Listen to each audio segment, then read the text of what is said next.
Je me présente pour ceux qui ne m'ont jamais vu ici, Mathieu Martel. J'ai commencé les conférences de manière continue depuis le 18 mars 2005. J'enseigne la philosophie au collégial depuis août 2008. J'ai été, avant cela, professeur de yoga. Je m'intéresse à la non-dualité, à la tradition de la philosophie occidentale également, mais aussi au thé, à la réflexion, mais avant tout à l'être humain et au questionnement existentiel. Et aujourd'hui, nous avons un super thème. Le thème, on s'entretiendra ensemble sur le thème suivant, le détachement. Et notre conférence s'intitule « Les détachements nécessaires ». Alors, c'est au pluriel. Il y aurait des détachements nécessaires, c'est-à-dire dans la vie, c'est-à-dire que nous allons apprendre tout au long de notre vie à nous détacher. Mais est-ce qu'il y a une différence entre se détacher et renoncer à quelque chose? On répondra à cette question-là. Pourquoi parler de détachement?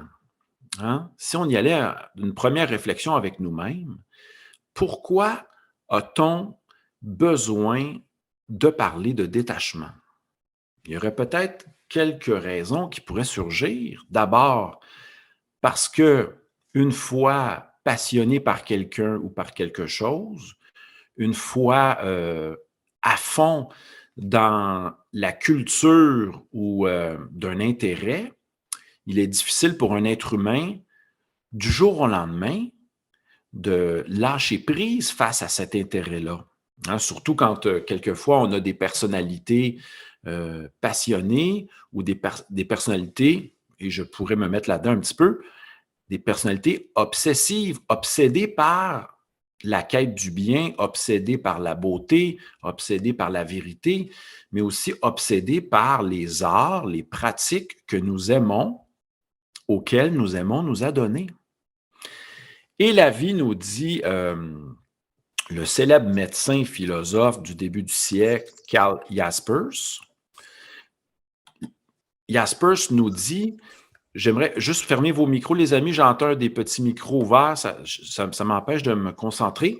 Jaspers nous dit que nous faisons face, et j'en ai parlé lors de notre dernière rencontre, à des situations limites. Hein? Et les situations limites sont de plusieurs acabits. Hein? On a, par exemple, le fait de vivre, une rupture, de vivre un deuil face à quelqu'un ou à un animal que nous aimons. Il y a aussi comme situation limite les exemples de la douleur, de la souffrance, et quelquefois on peut même parler de douleurs chroniques, etc. Mais les crises, au sens grec, ce qui est merveilleux si on s'en va fouiller l'étymologie du sens grec, le terme « krisis » veut dire « moment où il y a réflexion », moment où où s'impose le fait d'en advenir à se décider. Donc, les crises, certains les chasseront du revers de la main, ils ne voudront pas vivre les crises et verront les crises de manière, péjorative. Mais pour les Grecs, si on remonte à l'étymologie, ce terme se retrouve chez Aristote, chez Platon.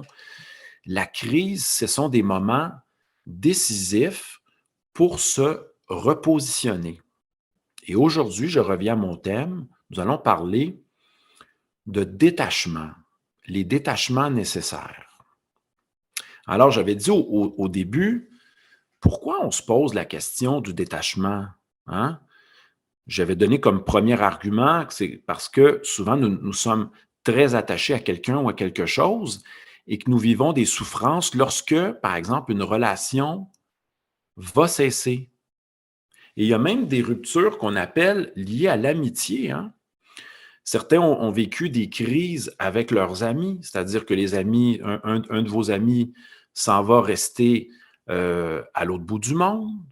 Un de vos amis ne vous répond plus, ne vous donne plus de nouvelles, et peut-être que certains d'entre vous être passé à travers ce type d'expérience. Il y a même des crises amicales.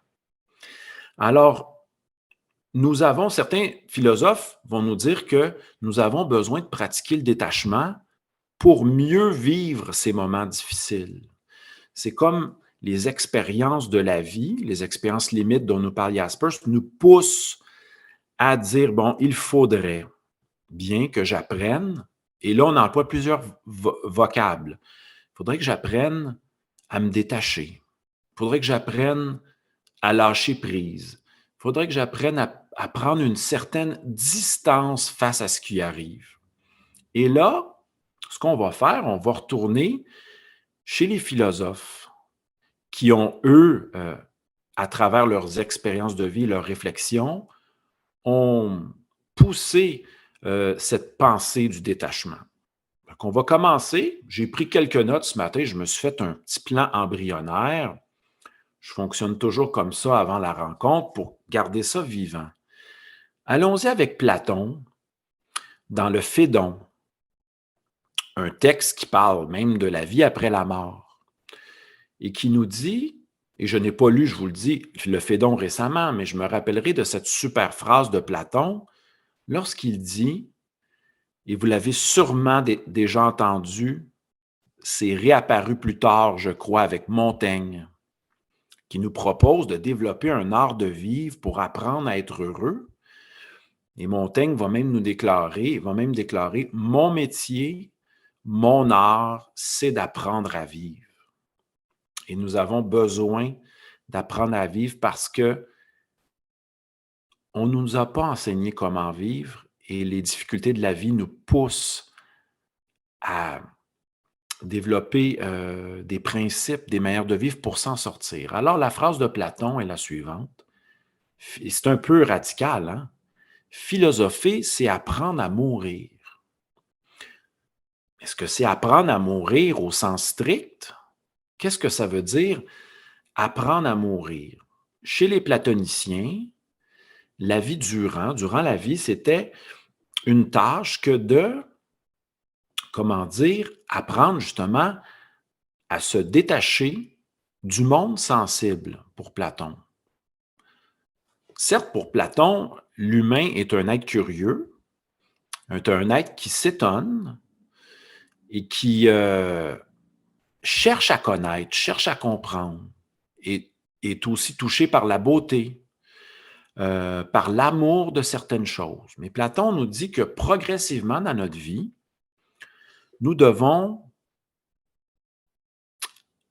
dépasser ces expériences liées au monde sensible. Et on sait que toute la quête de Platon commence avec le monde sensible, mais veut s'élever jusqu'à un certain monde de la connaissance des idées. Je vais prendre un petit exemple ici.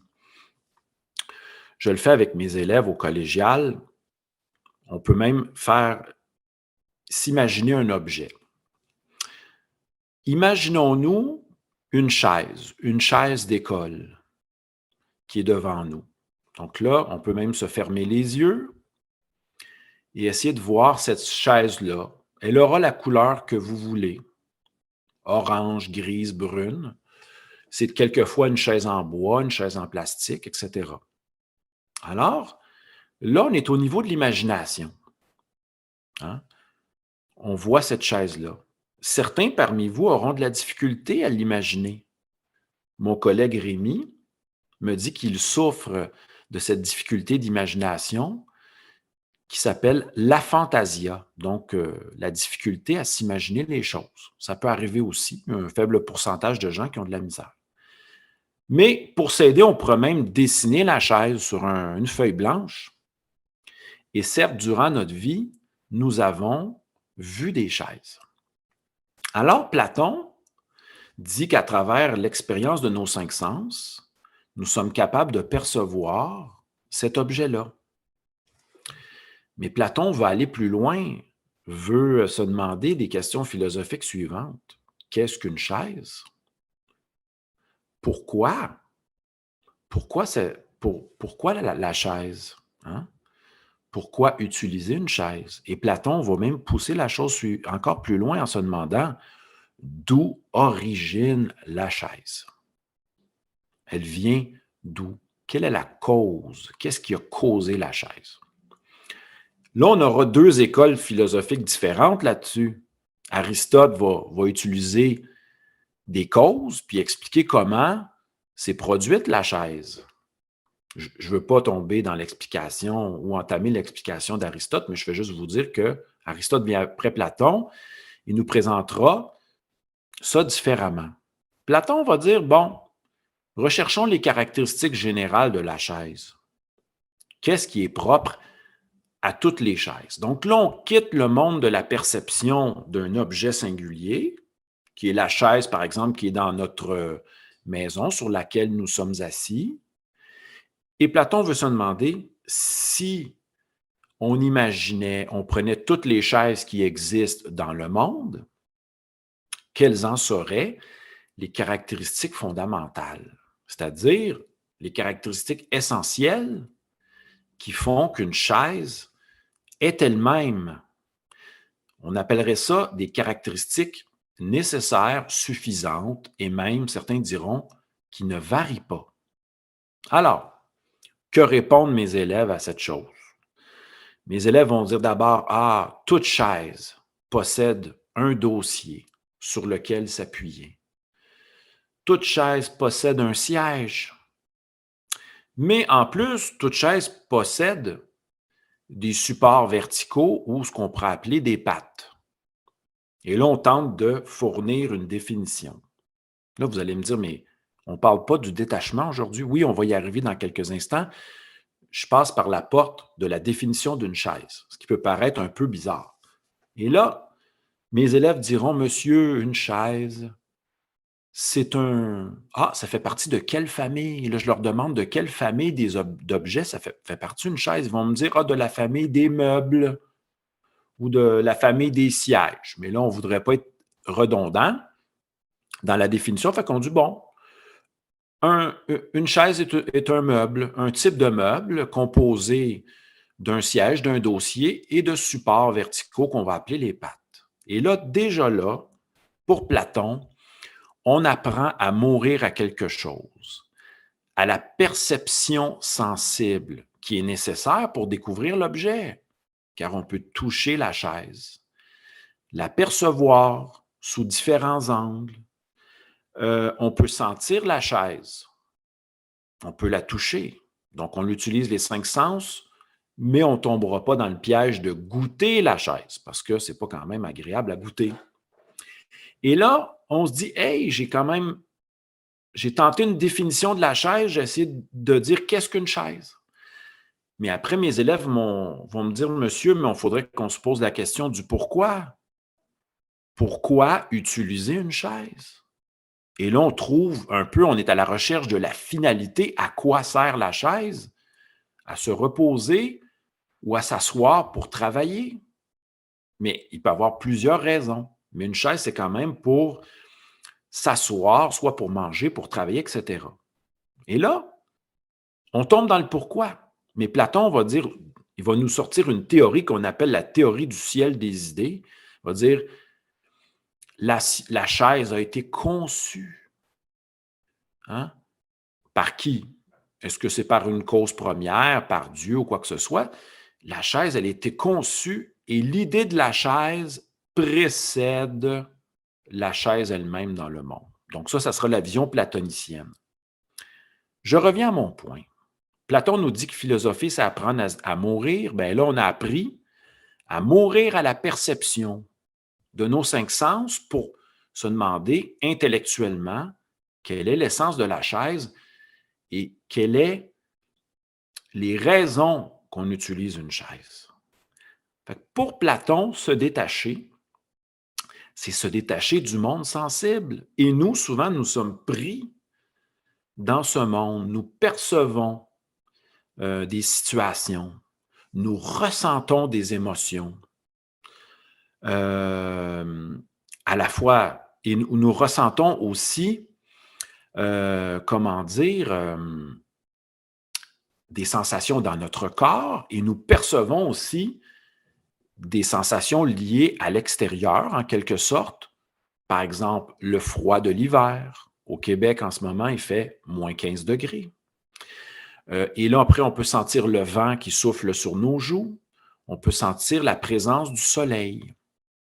Mais dans notre corps, on peut aussi sentir un nœud au niveau du plexus, des douleurs articulaires, la chaleur qui monte lorsqu'on est en colère. Et ça, grâce à notre présence d'esprit, grâce au fait que nous voulons être le plus conscient possible, nous sommes capables d'identifier ces changements au niveau de la perception. Alors, Platon, il va encore un peu plus loin.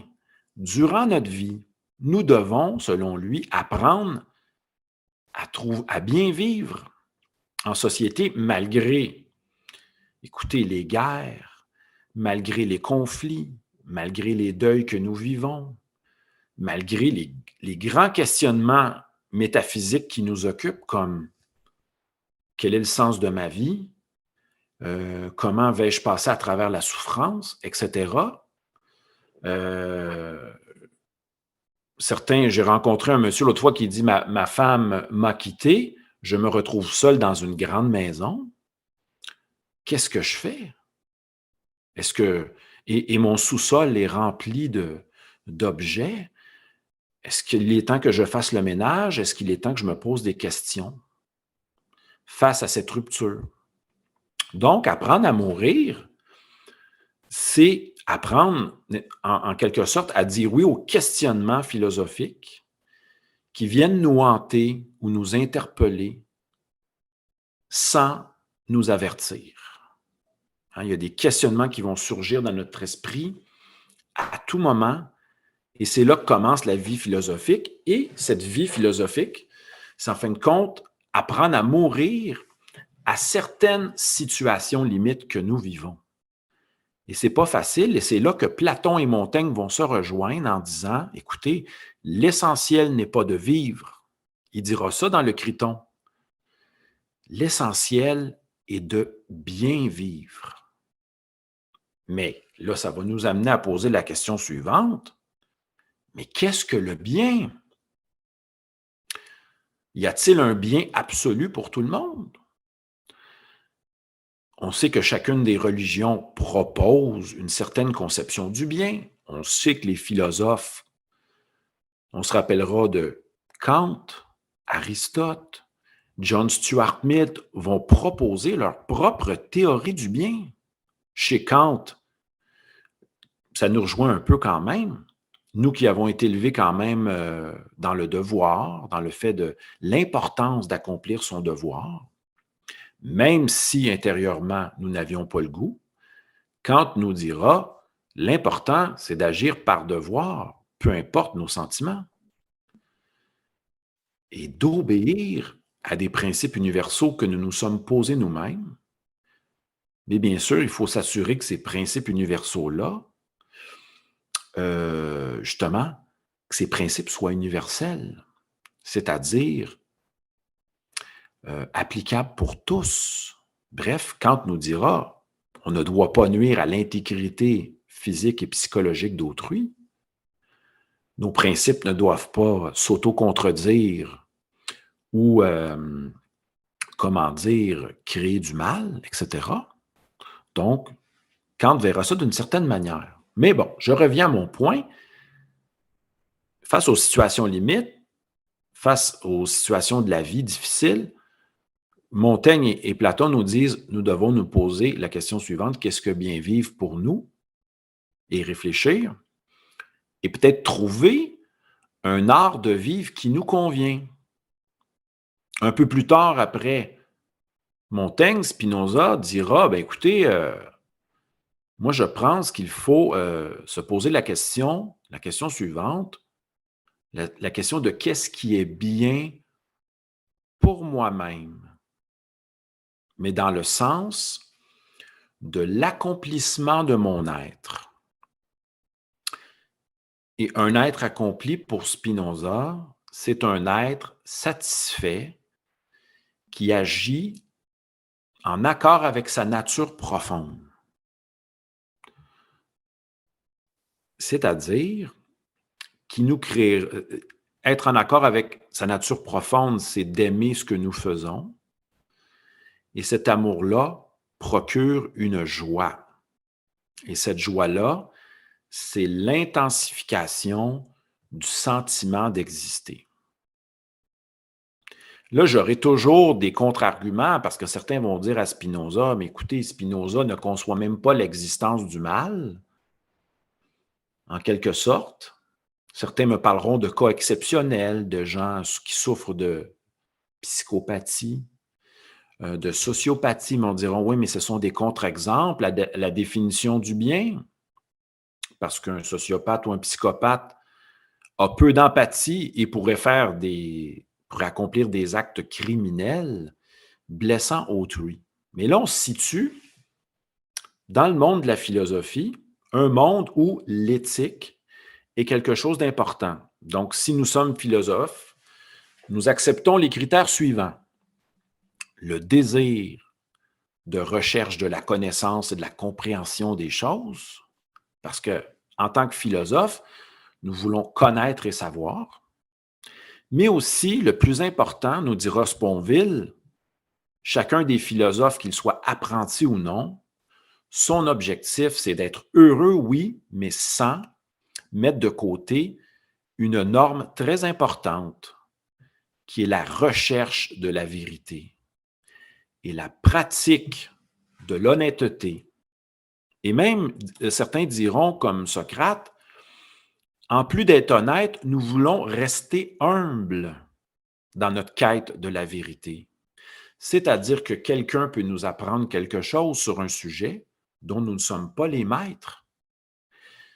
Moi, je me suis fait enseigner l'autre fois par un pompier comment fonctionne la hiérarchie des pompiers, etc., comment on intervient sur un feu. Wow! En écoutant quelqu'un, j'apprends et je me cultive. Et Socrate était le maître à ce niveau parce qu'il discutait sur la place publique avec quiconque, posait des questions, mais avait une prémisse de fond. Il avait dit, je vais prendre une petite gorgée de thé, il avait dit à ses amis, tout ce que je sais, c'est que je ne sais rien.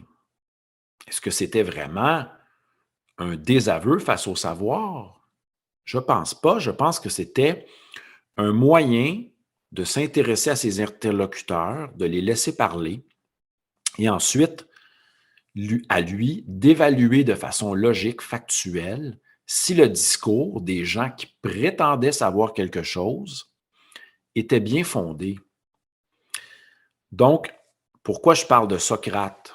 Pourquoi je fais des références avec Socrate et Montaigne? Parce que tous ces philosophes-là nous disent qu'on doit développer une vision éthique.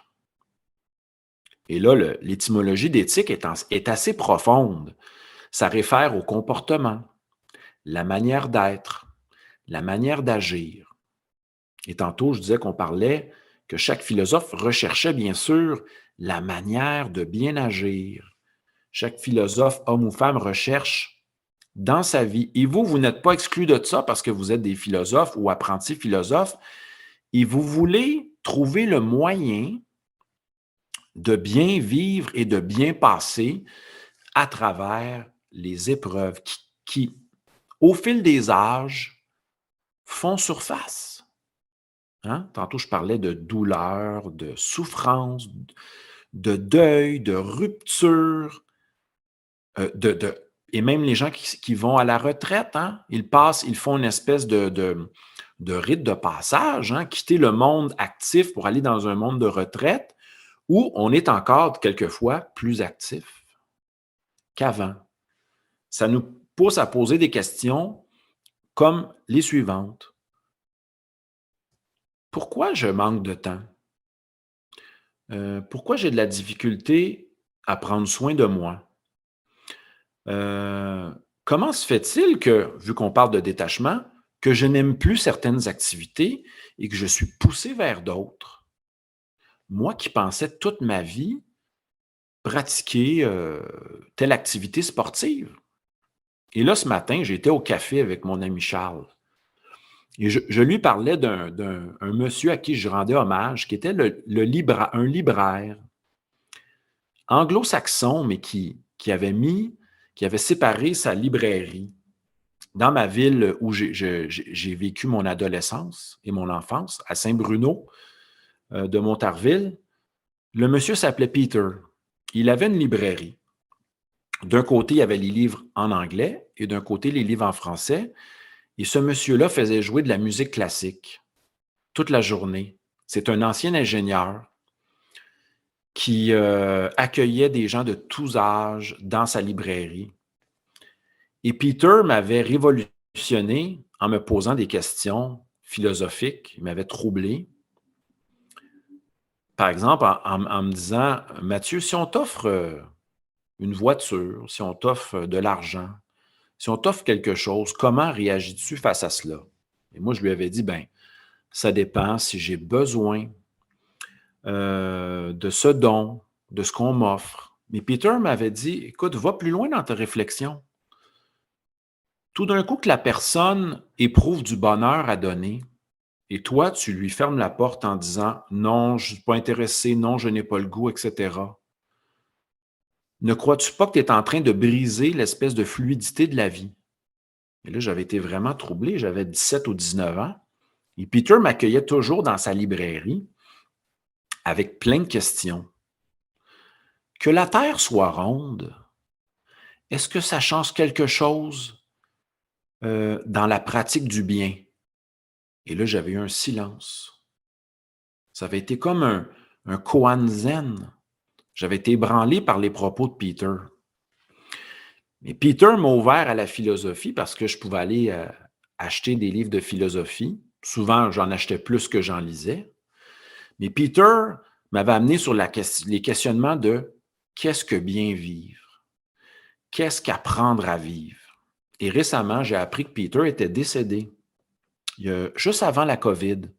Il a vécu jusqu'à 83 ans, mais ce monsieur-là, toute sa vie, a œuvré dans le monde du théâtre, a joué, a été acteur, régisseur, technicien, a accompli tous les rôles pour maintenir un théâtre en vie pendant 50 ans.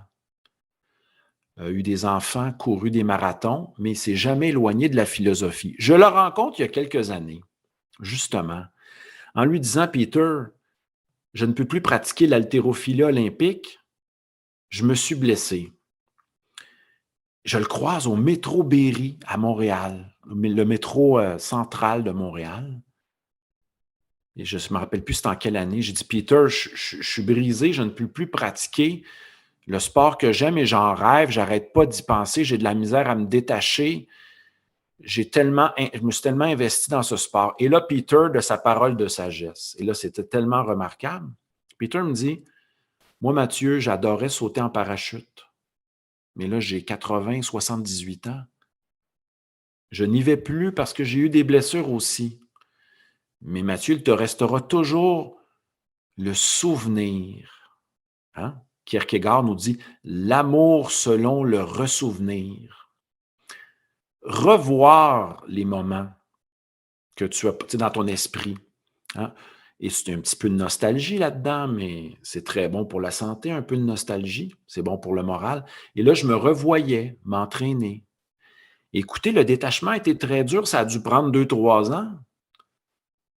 Maintenant, je me sens mieux. J'ai appris à mourir à moi-même, à ces souvenirs-là, à ces attachements-là émotionnels. Et je remercie encore Peter qui est apparu de façon impromptue sur mon chemin pour m'enseigner à nouveau quelque chose. Et là, c'est là qu'on se rend compte que, justement, je parlais d'écoute d'autrui tantôt. Plus on pratique l'écoute, lorsqu'on rencontre de nouvelles personnes, ou hier, j'étais avec mon collègue, écoutez, il faut que je vous conte ça. Mon collègue Éric, qui lui aime toujours manger et discuter avec quelqu'un. Il n'apprécie pas beaucoup la solitude, Éric. Il a beaucoup de difficultés avec la solitude, mais Éric est un aventurier de première. Il conduit un petit Cessna, un avion. Il me contait ses aventures et en l'écoutant hier, j'ai appris toutes sortes de choses sur les lois de la physique, sur la conduite en avion. Donc, apprendre à vivre, c'est aussi apprendre, comme disait Krishnamurti, à observer et à écouter. Mon grand-père était ainsi lorsqu'il m'avait amené à la chasse aux lièvres. Hein, il chassait les lièvres avec des collets. Il ne disait pas un mot lorsqu'il m'amenait dans les chemins enneigés de sa terre à bois. Il me disait, mais il parlait à peine. Il levait, disons, le ramage d'un sapin en me disant, regarde, écoute, observe. Donc, ceux et celles qui nous sont sur notre chemin, ceux et celles que nous rencontrons dans la vie, que ça soit un être humain, un enfant, les éléments, un chat, peuvent nous enseigner quelque chose. La seule condition, être curieux, être à l'écoute, être attentif et se dire, oui, il se peut que je m'émerveille, même si j'ai 50, 60, 70 ans, 80 ans. La curiosité, l'émerveillement, lorsqu'on vit ce qu'on appelle, lorsqu'on vit dans l'ouvert, prêt à être troublé et renversé, voilà ce qui peut changer notre regard. Épicure, et je fais un lien, dans la lettre à Ménécée que je cite souvent, déclare qu'on soit jeune ou qu'on soit vieux, il n'est jamais trop tard pour philosopher. Il va renchérir dans le texte plus tard en disant le soin qu'on porte à nous-mêmes, et là je rajoute aux autres, à l'environnement, et le même souci que l'on soit jeune ou que l'on soit vieux. Parce que souvent, il y a des individus qui me disent « Je suis trop vieux pour apprendre un instrument de musique. Je suis trop vieux pour aimer. Je suis trop vieux pour commencer à m'entraîner. » Mais Épicure dit « Nous ne sommes jamais trop jeunes ni trop vieux pour se soucier de notre santé, la santé de notre âme, de rechercher le bonheur et de le vivre. Ce sont nos pensées qui sont peut-être trop vieilles. C'est peut-être les pensées que nous nourrissons de manière négative, nos ruminations. Et c'est ça que j'ai adoré. Je dis, wow, et là, j'ai fait une super découverte dans le texte d'Épicure. Le soin que nous apportons à la vie, à autrui, à l'environnement, n'a pas d'âge. Wow, quelle révolution! Et là, moi, je vous enjoins, je vous invite, peu importe l'âge que vous avez, à vous poser la question, qu'est-ce que je pourrais faire pour être plus heureux, pour agir en accord avec mes principes, pour mener une vie bonne, pour développer mon art de vivre? Est-ce qu'il y a des choses, justement, que j'ai à retrancher? Donc, on parle de détachement aujourd'hui. Est-ce qu'il y a certaines choses que je devrais délaisser, apprendre à me détacher de celle-ci? Et d'autres que je pourrais nourrir. Donc, ça va aller dans les deux sens dans la vie. Est-ce qu'il y aurait un ménage d'une partie de ma vie que je pourrais faire, c'est-à-dire observer une partie de ma vie, apprendre à me détacher d'une certaine partie et d'autre part, une autre partie de ma vie à laquelle que je n'ai pas nourri, à laquelle je pourrais donner vie. Voilà. Donc, écoutez, je suis encore à jeun, les amis, hein, c'est mon rituel. À chaque fois que je donne un webinaire du samedi, je ne déjeune pas et je bois un thé. Et à date, ça fonctionne. Ça ne veut pas dire que ce sera tout le temps comme ça, mais je dois prendre une petite gorgée. Alors, c'est quoi se détacher? qu'est-ce que ça veut dire? Je me détache. Est-ce que ça présuppose qu'on voit la vie? Regardez comme ça. En philosophie occidentale, Deleuze disait philosopher, c'est créer des concepts. Le mot concept vient de l'allemand, qui veut dire du terme Begriff. Je ne suis pas germanophile, mais on m'avait dit que ça voulait dire prendre avec des griffes. Lorsqu'on conceptualise, on va chercher ce qui est général, ce qui est commun à une chose, comme on a fait avec la définition de la chaise tantôt. Et on tente de prendre la vie. Hein, souvent, on est dans un mode « Ah, j'aimerais avoir tel objet, le garder pour moi. » Écoutez, j'ai des amis qui sont attachés, là. J'ai un ami, je salue mon ami Daniel, qui, lui, conserve tous les instruments de musique qu'il a reçus depuis la mort de son père. Et il me dit, Mathieu, jamais je me départirai d'absolument, de quelconque instrument que je possède. Posons-nous la question, sommes-nous capables de ne pas posséder certaines choses, de nous départir de certaines choses? Certes, il y a quelquefois des sentiments associés aux objets, et associés aux êtres humains, c'est encore, selon moi, plus difficile que de perdre quelqu'un, un être cher. Mais on dirait que la vie nous pousse à apprendre cela. Et on retrouve ça chez les bouddhistes. On retrouve ça dans l'hindouisme. Commençons par l'hindouisme et la Bhagavad Gita. Il y a un propos qui est lancé comme suit. Dans la Bhagavad Gita, je commence à lire la belle introduction de Colette, si je ne m'abuse, Poggi, qui est une sanskritiste extraordinaire, docteur en philosophie, qui nous présente la Bhagavad Gita. Je vous invite à le lire chez Petit Livre, chez Collection Livres de poche. Et à un moment donné, il y a cette phrase-là qui est dite dans la Bhagavad Gita, « Fais de ton mieux, même si tu es fatigué. Même si ce n'est pas parfait, tente de faire de ton mieux dans chacune des situations de ta vie, mais détache-toi des conséquences, des effets. Détache-toi des fruits que tu pourrais rechercher de ton acte. » Et je crois que c'est un beau précepte qui peut présenter, moi c'est un précepte que j'accueille, que je pratique, auquel je suis lié. Je fais le mieux possible dans la situation, dans une action. Et après, je pratique, regardez, au lieu d'attendre des résultats, je relâche. Je vais avec les doigts ici. Je me détends et j'ai dit, j'ai fait du mieux que je peux. Même si je suis fatigué, même si je suis pas en meilleure forme possible, même si l'action que j'ai faite n'est pas parfaite, n'est pas performante. Dans la Bhagavad Gita, ça nous dit, avant de t'occuper de sauver autrui, de prendre soin d'autrui, tente de faire ton propre devoir. Bref, ce qui s'impose. Hein? Que ça soit subvenir à ses besoins essentiels, prendre soin de soi, se reposer, etc.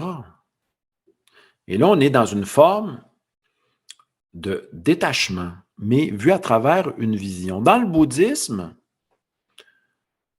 on suppose que toute chose est en vide d'existence propre, et même le bouddhisme postule qu'il n'y a pas d'âme, principe qu'on retrouvera, bien sûr, chez les Indiens et chez la tradition indo-européenne grecque. Il y a un principe qu'on appelle la psyché. Le bouddhisme est anatman. Il n'y a pas de principe d'âme psychique ou intellectuelle. Tout est une collection impermanente d'agencement. Et dans certaines traditions, justement, bouddhistes, on nous apprend le détachement. Mais vu que je suis moins à l'aise avec la vision bouddhiste, je vais donner un exemple que Krishnamurti donne. Vous voyez une belle voiture ou un bel objet. Au lieu de l'acheter, de se l'approprier, allez voir ce bel objet, contemplez-le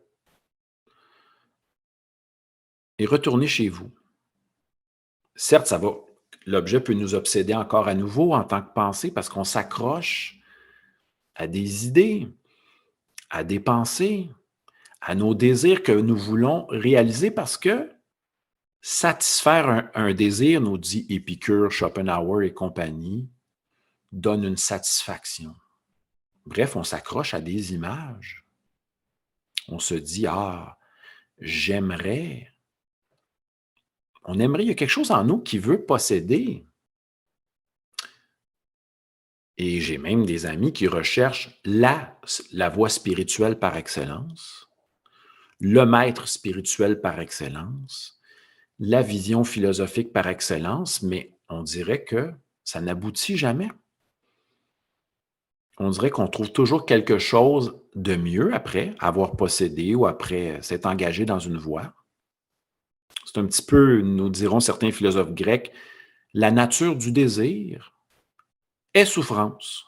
Et les bouddhistes, eux autres, veulent nous aider à travers une voie octuple à nous libérer de cette souffrance qui est liée à des soifs maladives quelquefois en nous.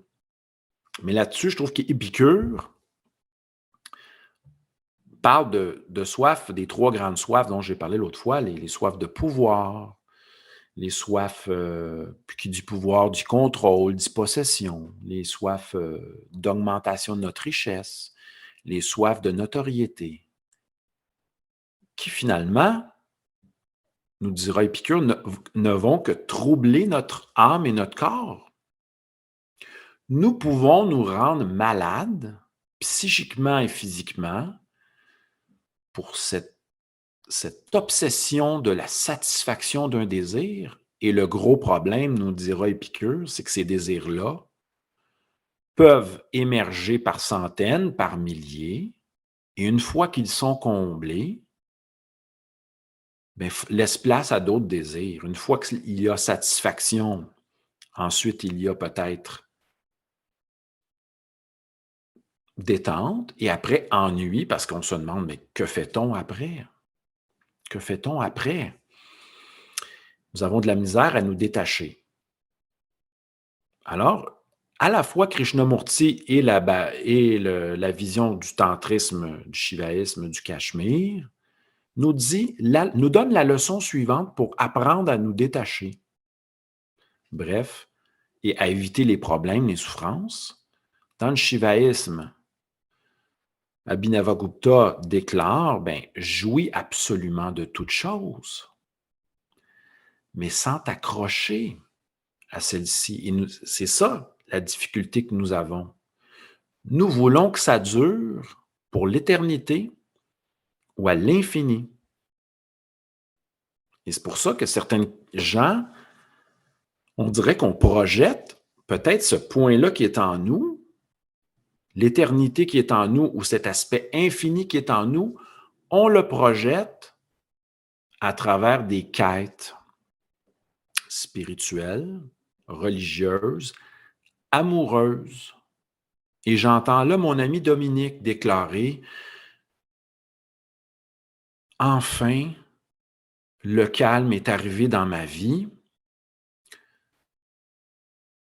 Je crois que ma copine, et là c'est encore extérieur, ma compagne, m'a dit qu'elle voulait vivre un moment de tranquillité. Elle qui est tout le temps dans de multiples projets agités.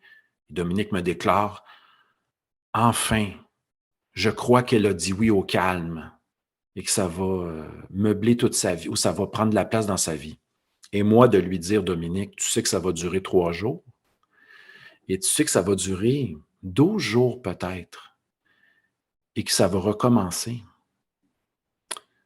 Même en nous, moi qui disais, je vais me calmer, je vais diminuer mes conférences, mais non, c'est plus fort que moi. J'ai un appel profond. Donc, il faut simplement se dire, Il y aura des moments de calme, il y aura des moments d'intensité et c'est un peu ça le détachement.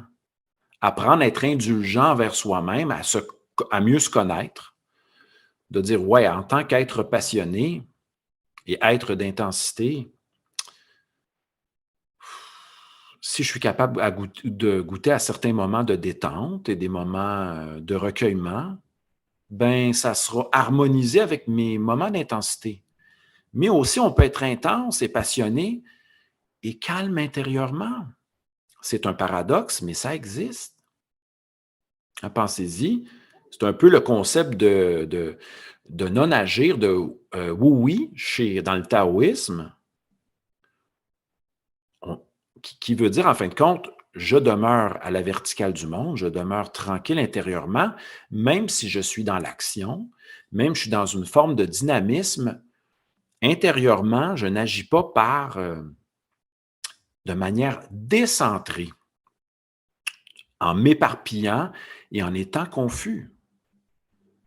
Donc, une forme de centration ou d'état, on appelle, ou on pourrait appeler ça, on pourrait faire une analogie avec, on est dans l'œil de la tornade. Dans l'œil de la tornade, tout est peut-être tranquille.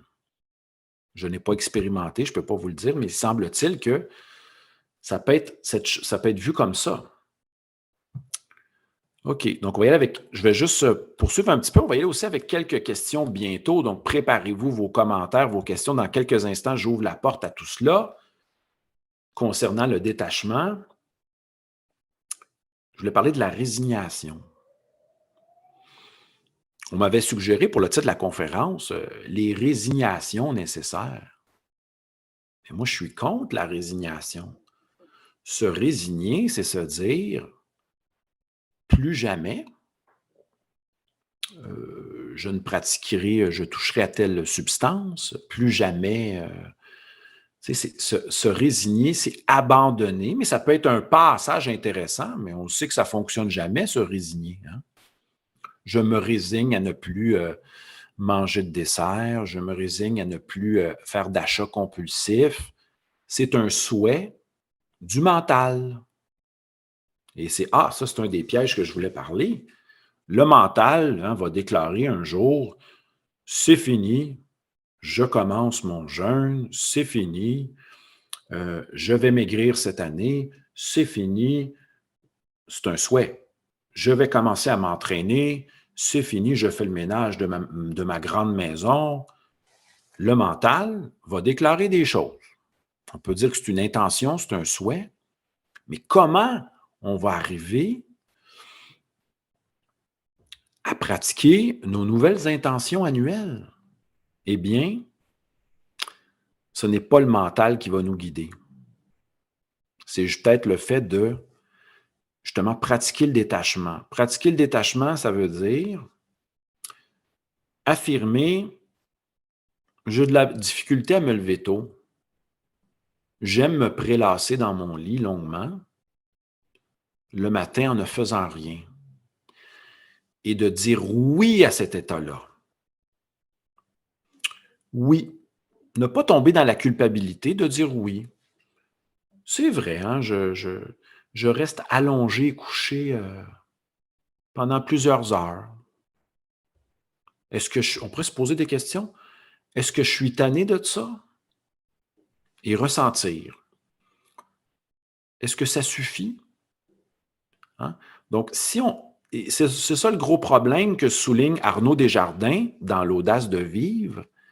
Nous n'accueillons pas ce que nous vivons. Nous nous critiquons, condamnons, jugeons, nous avons de la difficulté à se dire « oui, je paresse et je l'accepte ». Et mon être, lorsqu'il sera prêt, me donnera une impulsion ou quoi que ce soit pour agir.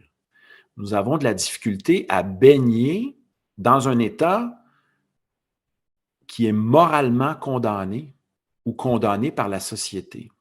Parce que, bien sûr, la société, avec ses valeurs, véhicule des valeurs dominantes, que sont la performance, l'efficacité. l'effort, la ténacité, même devant l'obstacle, même si c'est insensé, la persévérance, tout pour produire. Et même dans nos loisirs, certains sont dans l'hyper-performance.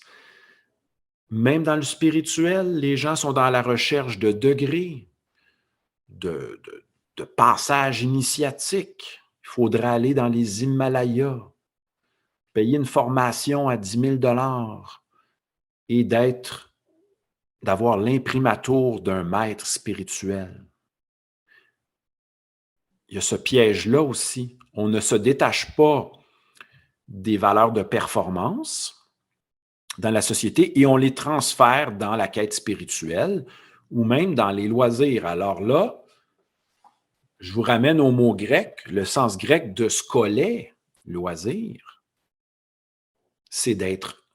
Qui étaient ceux qui goûtaient le loisir chez les Grecs? Les êtres libres. Qui dit loisir dit liberté de lire, de contempler, de se cultiver, d'écouter de la belle musique, d'avoir de belles discussions, mais d'abord, du temps pour soi. C'était les êtres qui étaient détachés des fonctions liées à la nécessité. Et là, si vous avez beaucoup de temps et moins à travailler pour subvenir à vos besoins, vous êtes dans cet état-là de la scolée, de la liberté d'esprit, la liberté d'être. Nous apprenons à nous détacher des responsabilités, des nécessités pour nous cultiver notre être. Voilà, je vais y aller avec quelques questions, les amis, parce que je n'ai pas pu aborder toutes les positions. On a Richard, Richard, qui est un habitué des conférences en présence. On t'écoute. Richard, tu peux ouvrir ton micro. On m'entend? Oui. OK. J'ai 15 affaires, là, je ne sais pas dans quel ordre les dire. Bon, je ne sais pas si c'est en opposition à ce que tu viens de dire, mais il y a des renoncements que je trouve utiles et agréables. Par exemple, il y a une trentaine d'années, j'ai renoncé à fumer. Je pense que ça a été une très bonne chose que j'y renonce. Il y a des renoncements très agréables. À tous les soirs, quand je me couche, je renonce à rester éveillé. Et c'est très agréable. Moi, j'ai plus de difficultés, contrairement à toi, avec la notion de détachement. Pour moi, être en vie, c'est justement ne pas être détaché.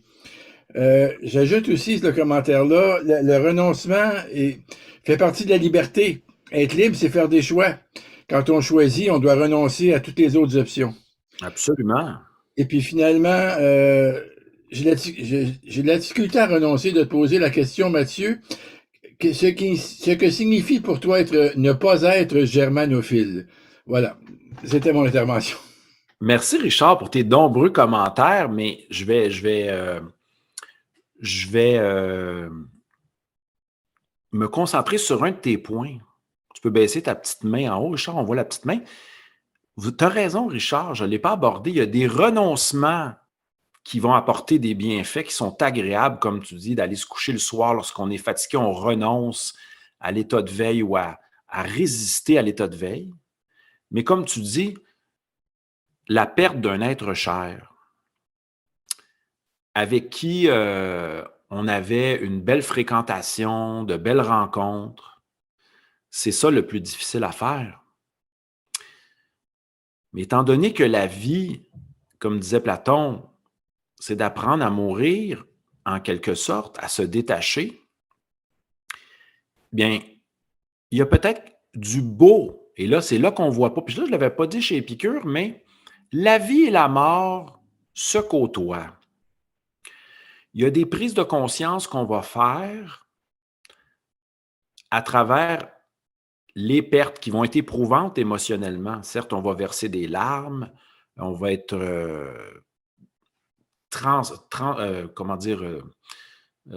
on va vivre toutes sortes d'émotions intérieurement, on va passer dans une espèce de tornade d'émotions. Mais peut-on, on va sûrement aussi faire des prises de conscience. Et peut-être que la grande nourriture, à travers les épreuves, c'est prendre conscience peut-être de la valeur de la vie. Et c'est là que Nietzsche intervient en disant, la vie, je l'avais déclaré l'autre fois, la vie, c'est l'ensemble de tous les affects possibles. Et comme la musique, on ne peut pas se dire je refuse tout ce qui est souffrance, tout ce qui est nostalgie, mélancolie, euh, etc., parce que la vie, ce n'est pas ça. Nietzsche va nous proposer justement un principe stoïcien d'aimer son destin, d'aimer sa vie. Et là, Richard, je te pose la question de Nietzsche. OK? Et elle est superbe, la question. Puis bon, certains vont dire, ouais, mais ce n'est qu'une théorie qui ne fonctionne pas. Mais on va se poser la question suivante. Si j'avais à revivre ma vie telle qu'elle est en ce moment, encore et encore, est-ce que ce serait un oui, malgré la souffrance qui est survenue dans ma vie? Et là, Nietzsche, c'est intéressant parce que Nietzsche avait des difficultés avec sa mère et avec sa sœur. Il va déclarer, ouais, oui, je voudrais que ma vie revienne à l'infini, là, encore et encore, mais là, le seul problème à ça, à cette théorie-là de l'éternel retour du même, c'est ma sœur et ma mère là, m'ont tellement causé de problèmes que je ne voudrais pas que ça revienne. OK? On peut se servir de la pensée de Nietzsche de façon suivante. Et là, c'est Deleuze, dans son commentaire de Nietzsche, va dire la chose suivante. Et c'est intéressant, c'est un principe éthique intéressant. Admettons que nous avons vécu des relations amoureuses difficiles. On peut se poser la question suivante. Est-ce que je veux continuer à vivre cela? Et si la réponse est non, disons des relations de cet ordre, conflictuelles, etc., on peut dire non, car ça m'amène trop de tristesse, de perte d'énergie, de difficultés, mais on peut se dire oui, j'ai le goût de vivre des relations, mais sous le signe du dialogue, de l'enrichissement, de la réciprocité, de la complicité. Donc, Nietzsche nous pousse à nous poser des questions. La vie telle qu'on l'a vécue jusqu'à maintenant, et c'est sa question qu'on appellera, que Deleuze va appeler un principe éthique de sélection de moments d'intensité. Je vais prendre un autre exemple pour être plus clair. Quelqu'un prend de l'alcool et en prend trop. Se retrouve le lendemain matin avec un mal de tête, un mal de bloc en quelque sorte, et a peu d'énergie pour vivre sa journée et des maux d'estomac et tout. On peut se poser la question, est-ce que si j'avais à revivre et c'est la question de Nietzsche, j'avais à revivre cette situation-là de manière infinie jusqu'à la fin des temps, est-ce que je le referais?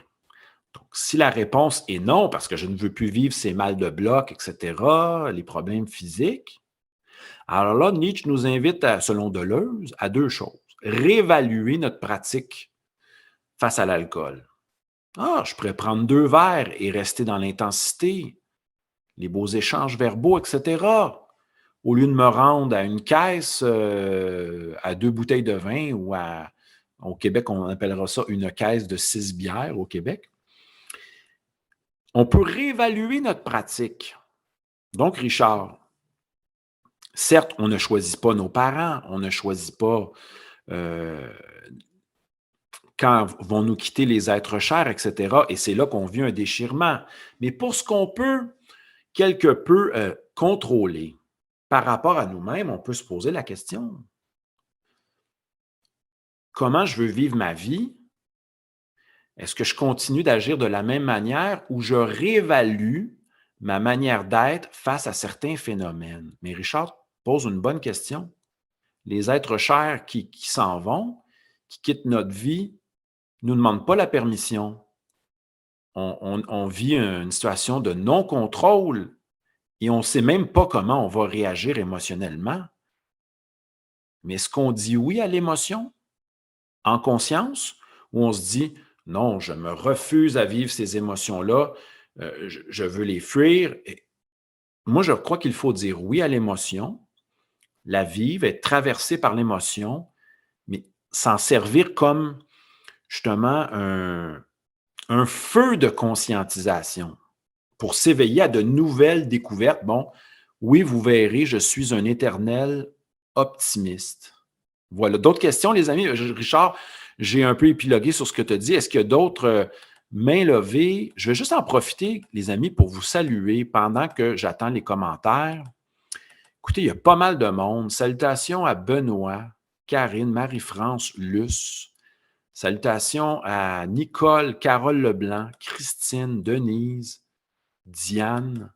Salutations à Lucie, Elisabeth, Brigitte, Nathalie, Anna, Catherine, Lynn, Annick, Laurence, Liliane. Merci d'être là, tout le monde. Sandrine, Daniel, Joanne. Il y a beaucoup de monde.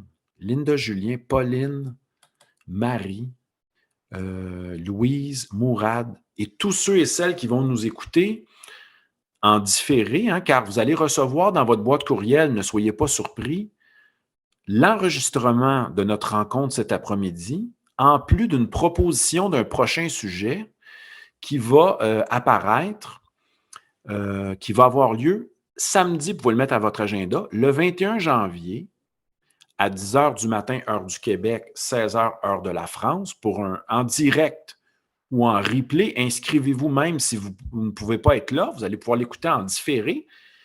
Et je vous dis tout de suite le thème, et je vais revenir à des mains levées par la suite. Notre thème de notre prochaine rencontre du 21 janvier 2023, notre 5e webinaire avec Vox Populi, et on remercie Jean pour le thème, c'est la peur de vivre. Donc, on parlera du phénomène de la peur de vivre, des types de peur, que peut la peur?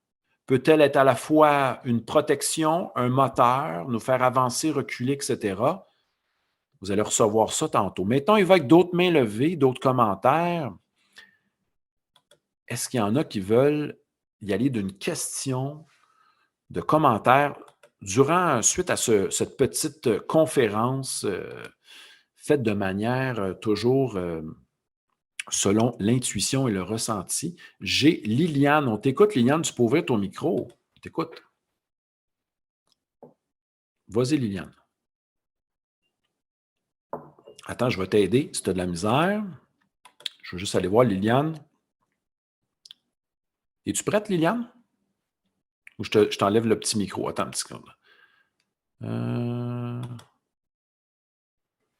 on va attendre. Peut-être demander à Jean. Tu ne sais pas comment, Liliane, hein? OK, on va... Ah, c'est Liliane, je reconnais Liliane, mais oui. En bas à gauche, Liliane, tu as comme micro, là. Tu mets ton doigt dessus, il doit y avoir un petit X rouge. Puis on va pouvoir t'écouter.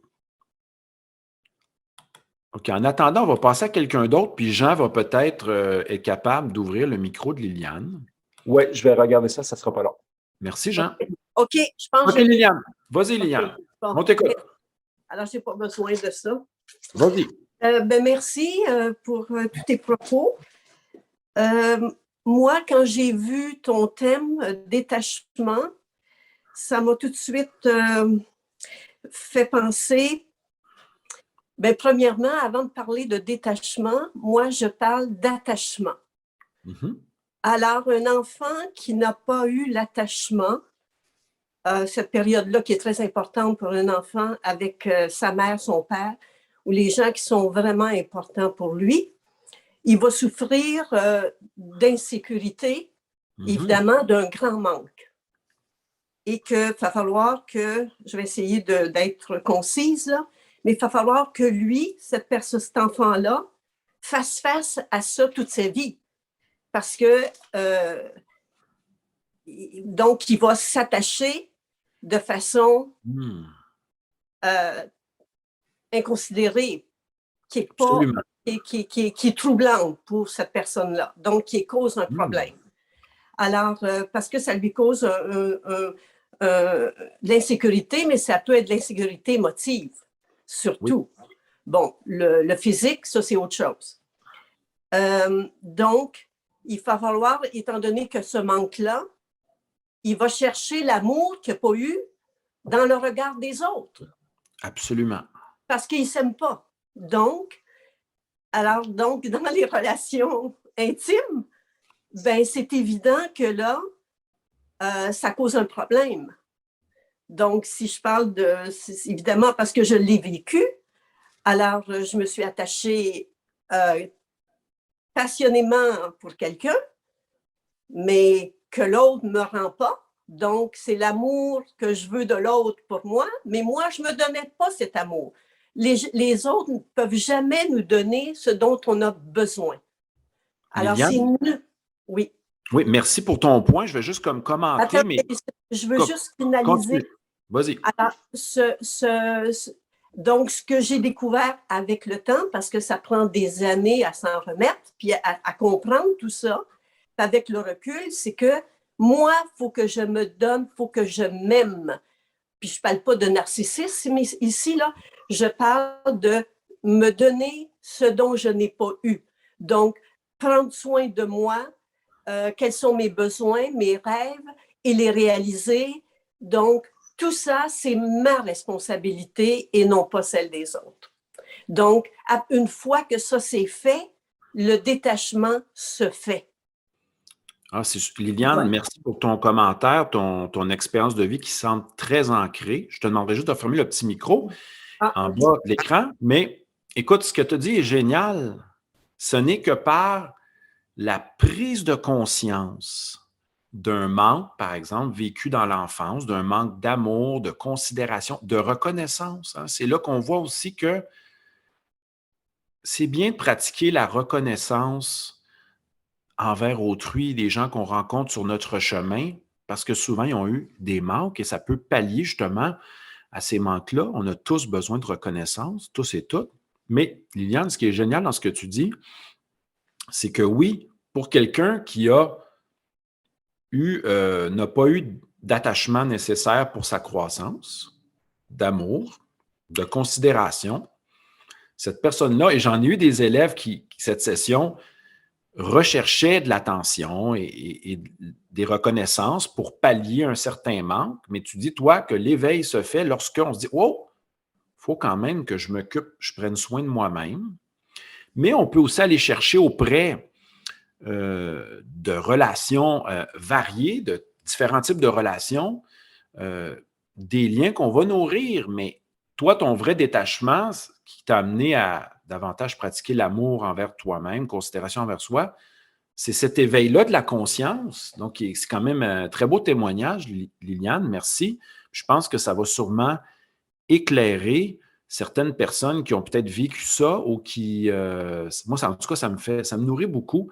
J'avais une autre main levée, je vais juste passer à la main. Attendez, je ne me rappelle plus si c'est Pauline qui voulait parler. Pauline, on t'écoute. Moi, je suis épatée de tout ce que tu as dit parce que j'y crois à 100%. Mais par contre, moi, je suis une personne je me trouve très extravagante.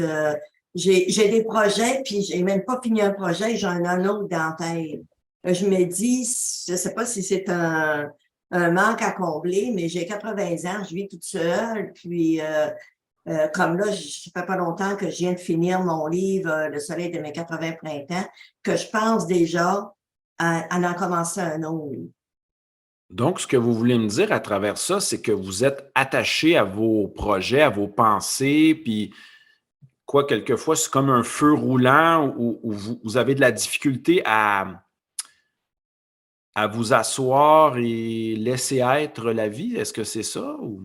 Peut-être un peu, mais moi, ma façon de prier, là, j'ai dit à l'univers, ben, si je suis extravagante en pensant d'en recommencer un autre livre, laissez-le-moi savoir. Et là, ben, j'ai appris qu'il y a une personne qui a traduit mon livre que je venais de terminer, mon premier livre. Fait que je me dis, c'est comme si on me dit, ben non, continue. OK, je comprends ton point. Je comprends ton point. C'est la question, ouais, tu poses quand même la question du détachement à travers ça. Oui. quand est-ce qu'on s'arrête? Quand est-ce qu'on prend une pause? Est-ce qu'on continue? Et toi, tu dis, bon, ben, je rencontre des individus qui veulent traduire mon livre, me pousser à continuer, mais il faut quand même revenir à un point. Saint Augustin disait une chose suivante. Ouais. Même si nous croyons en Dieu, cette expérience de la foi-là se vit en notre conscience. Et même si on se dit, je décide de prier Dieu ou je décide de méditer, c'est quand même un choix, une position qui se fait consciemment dans notre esprit. Et finalement, ça revient quand même à toi de dire, est-ce que je continue? Bref, je m'attache à cet élan pour le moment. Est-ce que je m'attache à poursuivre dans ce sens ou je me détache? Et là, il y a plusieurs écoles. L'école basée sur les choix ou l'école basée sur suivre le courant de la vie. S'il n'y a pas de résistance intérieurement, je me sens harmonieux face à cela, je vais suivre le courant. Mais par rapport à notre thème, le détachement, c'est souvent moi je vis plutôt davantage dans une vision tout le monde me demande, as-tu des projets? As-tu des plans? As-tu structuré ta vie? Disons que je vis au moment présent et à court terme.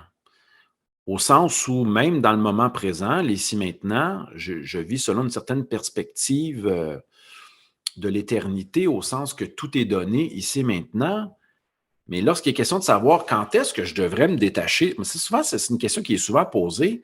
Quand est-ce que la relation avec une personne se termine? Je sens que je me détache de cette personne-là, je sens que je m'éloigne. Quand est-ce que tout cela va se terminer, mon hyperproductivité ou tout cela? Bien, je crois qu'il suffit juste de pratiquer peut-être l'écoute, l'attention et l'observation. Et se détacher, c'est aussi apprendre à ne pas s'attacher à nos propres jugements sur ce que nous vivons. Et ce que certains diront, bien, laissons être la situation. Ce n'est pas peut-être mon mental qui va décider. C'est à un moment donné, je vais sentir que c'est le temps de prendre un autre chemin. Merci, Pauline. Je vais y aller avec une autre question. Je me sens bien dans ça, moi, quand même, parce que je sais que je chemine beaucoup à travers ça, parce que j'aurais pu devenir une bonne recherchiste. J'aime ça, je m'amuse à chercher. Continue. Ça m'avance. Tant qu'il y a du plaisir. Merci, Pauline. Mourad avait un commentaire. Je vais dans mon plaisir. OK, merci. Parfait. On va laisser la parole à Mourad. On t'écoute, Mourad. Oui, merci beaucoup, Mathieu. Moi, j'ai un partage et une question. Vas-y. Je commence par le partage. Donc, de mon point de vue, la vie, elle est faite de bonheur et de difficultés et de souffrance. Il y a les deux, le plus et le moins. Quand il y a le bonheur, ben, tant mieux, ça se passe bien. Quand il y a la souffrance est un signal qui nous pousse à réfléchir, prendre la distance. Prendre la distance, c'est le détachement. Donc, le signal, donc cette souffrance, nous pousse à réfléchir et on doit passer par le détachement pour réfléchir.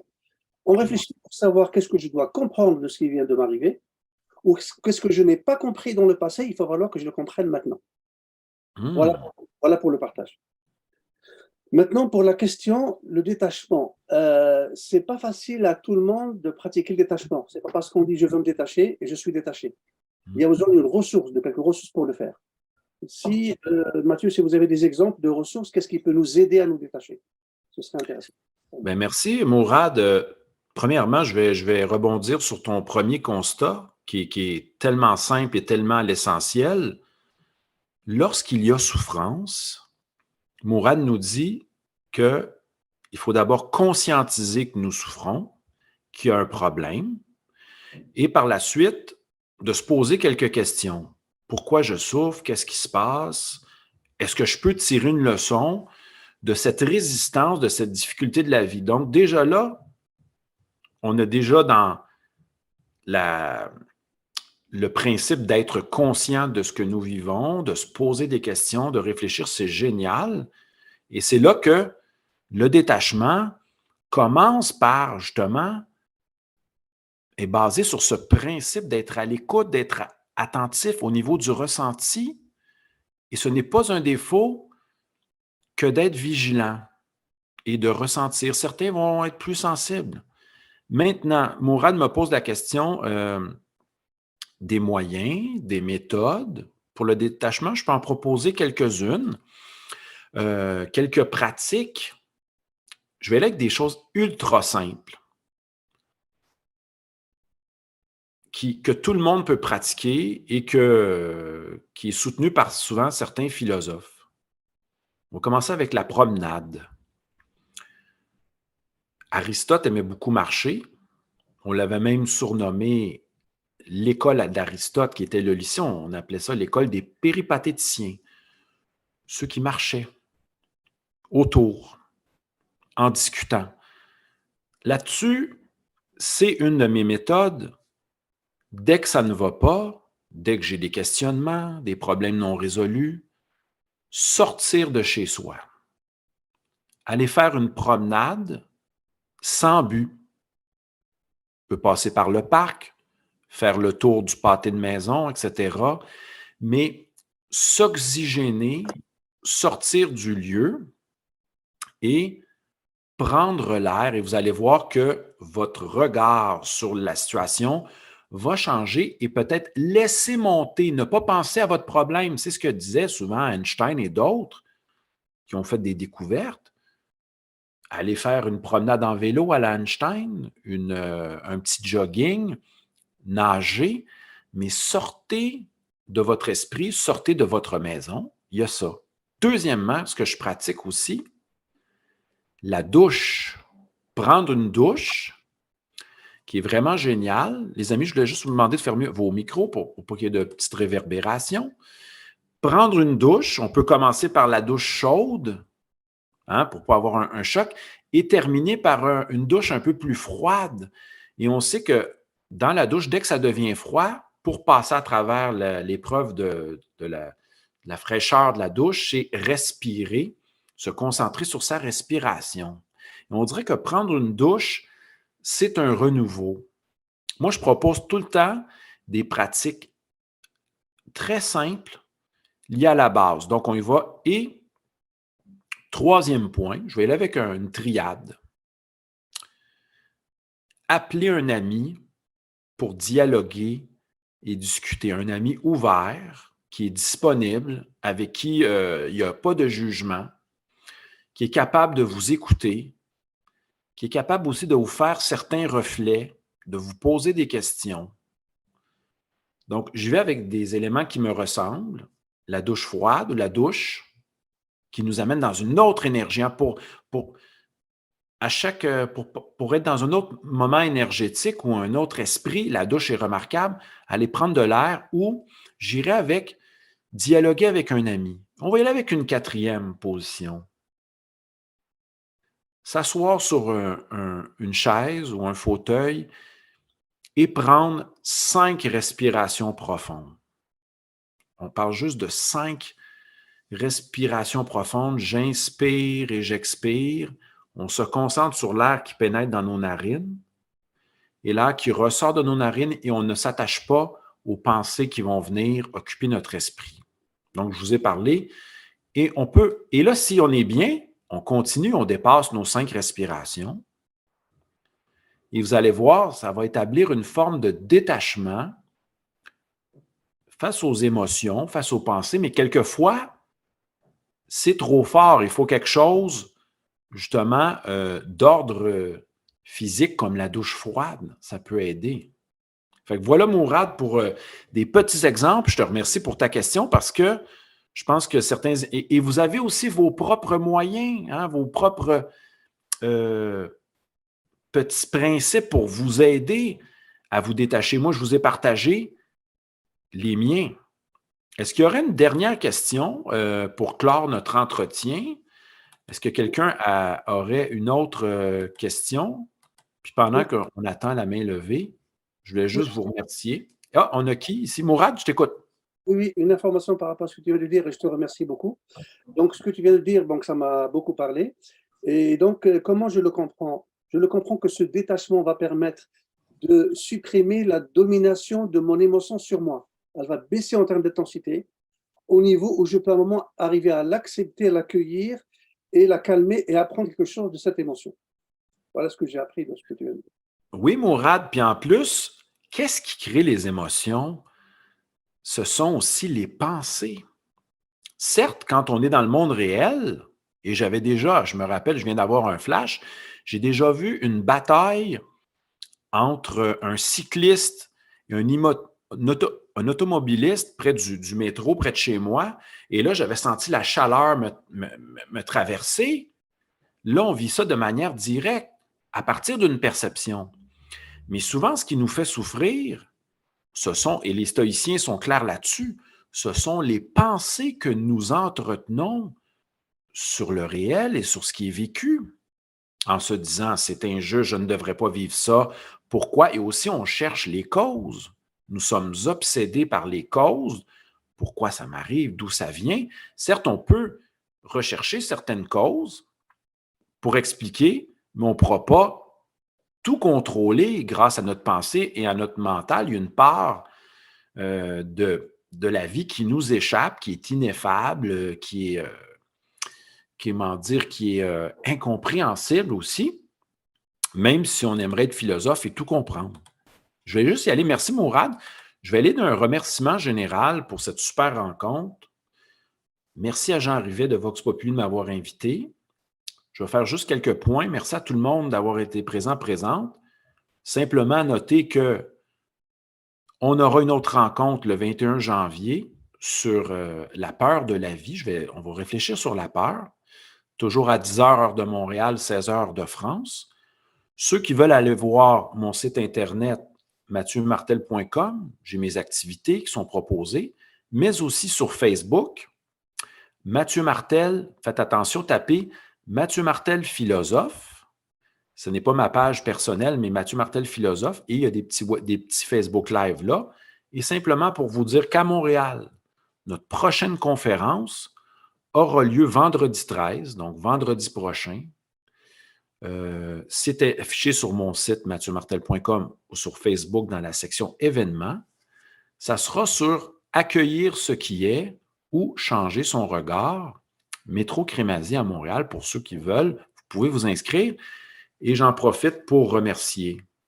Mais il ne sera pas content. Mais allez voir aussi les belles activités qui se trouvent sur voxpopuli.tv. Il y a d'autres super webinaires et activités, ateliers à venir. Donc, je vous remercie tout le monde.